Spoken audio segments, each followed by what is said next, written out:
I'm Carol, and I'm Joe's mom. Joseph Kervillian had a heart attack October 2017. And I went to town in Green Bay and got us a nice steak, so I thought we'll have steaks with our scalloped potatoes and glazed carrots. So I made all that, was waiting for him to get back. And then we ate a good meal, and after we were done eating, I said, my TV isn't working in the living room. So he said, well, I'll look at it. And it was just a flat screen TV, and he put it on the floor, and then he goes, wow, that really hurt it right across my chest. So he turned the TV on, got it hooked up, and then he goes, oh, it's getting late. I think I'm going to go lay down. I don't feel good. I said, okay, if you're going to go to bed, I'm going to shut the TV off and say my prayers.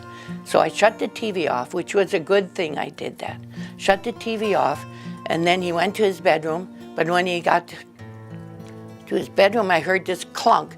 I went down the hallway. I said, now what did you do? And there he was having a heart attack. Well, I thought I got to save him. That was my first thing, do it on his chest. And I ran and called 911, came back and started doing on his chest again, as much as I could yet again. She's strong too, because my chest hurt it for weeks after, let me tell you. My side hurt it too, so don't complain. I knew CPR because when I was a Brownie leader, when I was in my 20s, when I first was married, and so I went to the course of learning how to do CPR, and I always, since then, always carried the kit in my car. I hung up the phone and away I ran back and started doing this on him again, and then he was like choking, so I turned his head because he was going like that. So I turned his head and I kept doing that again, and then he's dying, you know, I'm not going to save him. So I said 2 Hail Marys, and I prayed all the way here to Green Bay that he would make it. So got here to Green Bay, and they paddled him again, but it didn't work. So then after that, I prayed all the while the doctor was taking care of him. Friday, I called a priest to give him last sacraments, and the priest came and gave him last sacraments on Friday.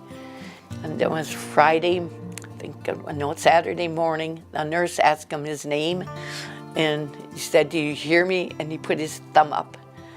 So I said, hey, he hears you, he's coming too. And then the nurse said again to him, are you hurting? And he put his thumb up. No, it was okay. And so I said, well, gee, he'll make it. He's going to be okay. I'm Dr. Scott Weslow, interventional cardiologist for Aurora Bay Care Cardiology. Joseph had what we call an ST elevation myocardial infarction, which just means a large heart attack. In his case, he had an occluded, what we call proximal LAD. In the community, sometimes this is referred to as the widowmaker. Educating the community on how to do CPR is a very important aspect of treating heart disease, and we've tried to raise awareness and do training to have people out in the community do CPR prior to EMS arriving, and you were able to do that for your son. It was a critical part of his care and his recovery in this case, so you saved his life.